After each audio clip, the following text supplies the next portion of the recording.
بسم اللہ الرحمن الرحیم۔ السلام علیکم معزز طلباء کرام، آپ سب کیسے ہیں؟ آج ہم تفسیر بیضاوی کے سبق نمبر 58 کو پڑھیں گے۔ آج کے ہمارے سبق کا عنوان ہے صراط مستقیم سے مراد۔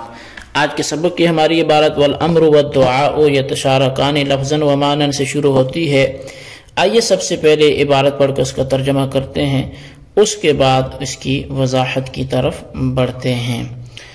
مصنف علیہ رحمہ لکھتے ہیں والامر والدعاء یتشارکان لفظا و معنی و یتفاوتان بالاستعلاء والتصفل وقیل بالرتبۃ۔ اور امر اور دعا لفظاً و معنی ایک طرح کے ہیں، مگر ان میں استعلاء اور تصفل کے اعتبار سے فرق ہے، اور کہا گیا کہ رتبہ واقعی کے اعتبار سے جو ہے وہ فرق ہے۔ والصراط من سرط الطعام اذا ابتلعه فكأنه يسرط السابلة۔ اور صراط یہ سرط الطعام سے لیا گیا ہے، جبکہ کھانے والا کھانا نگل جائے تو گویا راستہ بھی قافلہ کو نگل لیتا ہے۔ وَلِذَلِكَ سُمِّيَ لَقَمًا لِأَنَّهُ يَلْتَقِمُهُمْ، اور اسی وجہ سے راستے کو لقم بھی کہتے ہیں کیونکہ وہ راہگیروں کو لقمہ بنا لیتا ہے۔ وَالصِّرَاطُ مِنْ قَلْبِ السِّينِ صَوَادًا لِيُطَابِقَ الطَّاءَ فِي الْإِطْبَاقِ، اور صراط کا صاد سین سے بدلا ہوا ہے تاکہ صاد حروف مطبقہ ہونے میں طا کے موافق ہو جائے۔ وقد یشم الصاد صوت الزائی لیکون اقرب الی المبدل منہ، اور کبھی صاد کی ادائیگی میں زا کی آواز پیدا کی جاتی ہے تاکہ صاد اپنے مبدل من ہو، یعنی سین سے قریب تر ہو جائے۔ وقرأ ابن کثیر بروایت قنبل عنہ ورویس عن یعقوب بالاصل، اور ابن کثیر نے بروایت قنبل اور رویس نے یعقوب سے روایت کرتے ہوئے سین کے ساتھ پڑھا ہے۔ وحمزۃ بالاشمام، اور حمزہ نے اشمام یعنی زا کی آواز کے ساتھ پڑھا ہے۔ والباقون بالصاد وهو لغت قریش، اور باقی قراء نے صاد کے ساتھ پڑھا ہے اور یہی قریش کی لغت ہے۔ والثابت فی الامام وجمعہ، اور والثابت فی الامام، اور مصحف عثمانی میں یہی جو ہے وہ درج ہے اور ثابت ہے۔ وجمعہ سورۃ کا کتب، اور یہ صراط کی جمع سورت ہے جیسا کہ کتاب کی جمع کتب ہے۔ وہو کالطریق فی التذکیر والتانیث، اور صراط مذکر مؤنث دونوں طرح مستعمل ہے، لہذا لفظ طریق کی طرح ہے یہ تذکیر اور تانیث کے معاملے میں۔ والمستقیم المستوی والمراد به طریق الحق وقیل ہوا ملت الاسلام، اور مستقیم کا معنی سیدھے راستے کے ہیں، اور اس سے مراد جو ہے وہ راہ حق ہے، اور بعد نے اس سے جو ہے وہ ملت اسلام مراد لی ہے۔ جی طلبہ کرام، یہ تھی ہمارے آج کے سبق کی عبارت اور اس کا ترجمہ۔ آئیے اب اس کی وضاحت کی طرف بڑھتے ہیں۔ آج کے سبق میں ویسے تو ہم صراط مستقیم سے کیا مراد ہے اس پہ کلام کریں گے، یہی ہمارا موضوع ہے، لیکن اس سے پہلے ایک چھوٹی سی ہماری گفتگو جو ہے وہ اس حوالے سے بھی ہے کہ امر اور دعا میں فرق کیا ہے۔ تو والامر والدعاء یہاں سے یہی بیان کرتے ہیں کہ اہدنا، جو ہم نے یہ کلمات گزشتہ دروس میں پڑھ رہے ہیں، تو یہ بظاہر تو دعا ہے لیکن صیغہ امر کا ہے، چونکہ امر اور دعا میں مشابہت ہے لفظاً و معنن دونوں اعتبار سے۔ لفظاً جو مشابہت ہے وہ تو ظاہر ہے، اور معنن اس لیے ہے کہ دونوں میں طلب کے معنی موجود ہیں، لہٰذا ان دونوں میں فرق بیان کرنے کی ضرورت ہے۔ ان دونوں کے درمیان فرق بیان کرنے میں معتزلہ اور اشاعرہ کا اختلاف ہے۔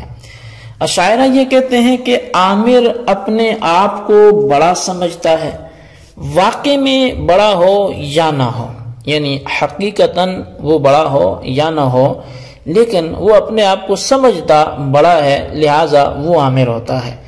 اور داعی اس کو کہتے ہیں جو اپنے آپ کو چھوٹا سمجھتا ہے، خواہ حقیقت میں وہ بڑا ہی کیوں نہ ہو، چھوٹا ہو یا نہ ہو۔ تو اشاعرہ کا عامر اور داعی کے انداز پر، ان کی پہچان پر جو کلام ہے وہ ان کے اپنے سمجھنے کے اعتبار سے ہے۔ کوئی اپنے آپ کو بڑا سمجھے گا تو عامر ہوگا، اور اپنے آپ کو چھوٹا سمجھے گا تو داعی ہوگا۔ اور معتزلہ فرق بیان کرتے ہوئے کہتے ہیں کہ عامر وہ ہے جو واقع میں بڑا ہو، خواہ اپنے آپ کو وہ چھوٹا ہی سمجھے یا بڑا سمجھے، اور داعی وہ ہے جو واقع میں چھوٹا ہو، خواہ وہ اپنے آپ کو بڑا ہی کیوں نہ سمجھ رہا ہو۔ تو لہٰذا یہ معتزلہ اور اشاعرہ کے ہاں فرق ہو جائے گا، یعنی یہ ایک دوسرے کے مذہب کا برعکس جو ہے وہ ہوگا، اس کی الٹ صورت ہوگی۔ تو بہرحال یہ فرق تھا۔ اب والصراط من سرد الطعام سے دو بحثیں چھیڑ رہے ہیں، ایک تو لغت و قرات کے اعتبار سے ہے، اور دوسری صراط مستقیم کے معنی مرادی کے اعتبار سے ہے۔ پہلی بحث کا حاصل یہ ہے کہ صراط یہ بالصاد اصل میں جو ہے یہ صراط بالسین تھا، یعنی جو ہم صراط ابھی جو ہم پڑھتے ہیں وہ تو صاد کے ساتھ پڑھتے ہیں، لیکن اصل میں یہ سین کے ساتھ تھا، کیونکہ اس کا ماضی سارتا سین کے ساتھ آتا ہے۔ مگر سین کو صاد سے پھر بدلہ کیوں گیا؟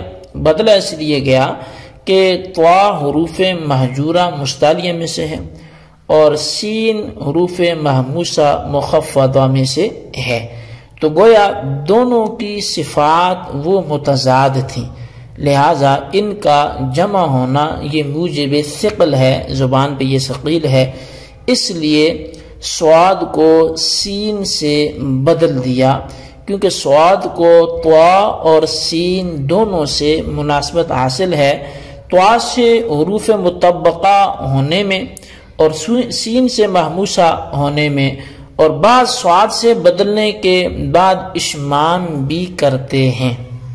اب یہ اشمام کیا ہوتا ہے؟ اشمام کہتے ہیں ایک حرف کو دوسرے حرف کے ساتھ ملا دینا، یہاں پر مراد صاد کو زا کے ساتھ ملا دینا ہے۔ اب اس کی ادائیگی کی صورت یہ ہوگی کہ ہونٹوں کے درمیان کشادگی رکھ کر ان کو ملنے نہ دیا جائے۔ اب رہی یہ بات کہ زا کی آواز کا اشمام کیوں کرتے ہیں، اس کی وجہ یہ ہے کہ صاد اپنے مبدل منہ سے یا مبدل عنہ سے زیادہ قریب ہو جائے گا، اس لیے کہ سین اور زا مخفضہ اور منفتحہ میں سے ہیں، اور صاد مستعلیہ مطبقہ میں سے ہیں۔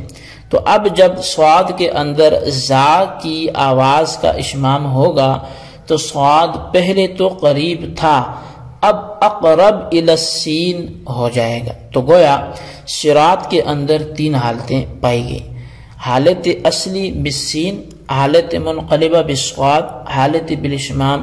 یہ تین قراتیں وارد بھی ہیں، چنانچہ قبول نے ابن کثیر سے روایت کی کہ انہوں نے صاد کے ساتھ پڑھا ہے، اور رویس نے یعقوب سے بھی روایت کی اور حمزہ نے اشمام کے ساتھ پڑھا ہے، اور باقی قراء نے صاد کے ساتھ پڑھا ہے، اور یہی قریش کی بھی لغت ہے، اور صحیفہ عثمانی رضی اللہ تعالیٰ عنہ میں بھی یہی موجود ہے۔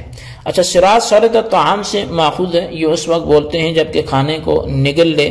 صراط کو صراط اس لیے کہتے ہیں کہ وہ قافلے کو نگل جاتا ہے، اور اس کو لقم بھی کہتے ہیں کیونکہ وہ راہگیروں کو لقمہ بنا لیتا ہے، جیسے کہ جب کوئی شخص جنگل کے اندر چھپ جاتا ہے اور غائب ہو جاتا ہے تو ادمرتہ المفازۃ واہلکتہ، اسی تخیل کے پیش نظر استعمال کرتے ہیں۔ اس کی جمع صورتن آتی ہے، جیسے کہ کتاب کی جمع کتبن آتی ہے۔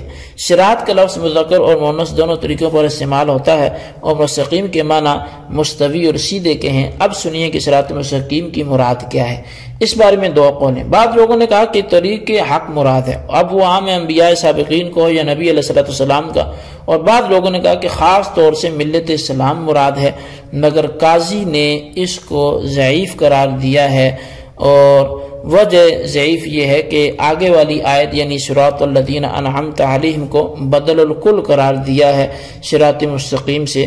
الذین انعمت علیہم سے جو ہے وہ نبیین صدیقین شہداء مراد ہیں، اور جب یہ مراد ہے تو پھر صراط مستقیم سے ملت اسلام مراد لے کر بدل کل کیسے مراد لیا جا سکتے، کیونکہ اول اخص ہو جائے گا اور ثانی عام ہو جائے گا، اور عام اخص کا بدل و کل نہیں ہو سکتا، اسی لیے بدل و کل مبدل منہ ذاتن اور مصداقن متحد ہوتے ہیں، اور عام اور اخص میں یہ بات نہیں ہے، الا یہ کہ تکلف کیا جائے اور کہا جائے کہ صراط مستقیم سے ملت اسلام مراد لے کر بھی بدل قرار دینا درست ہے۔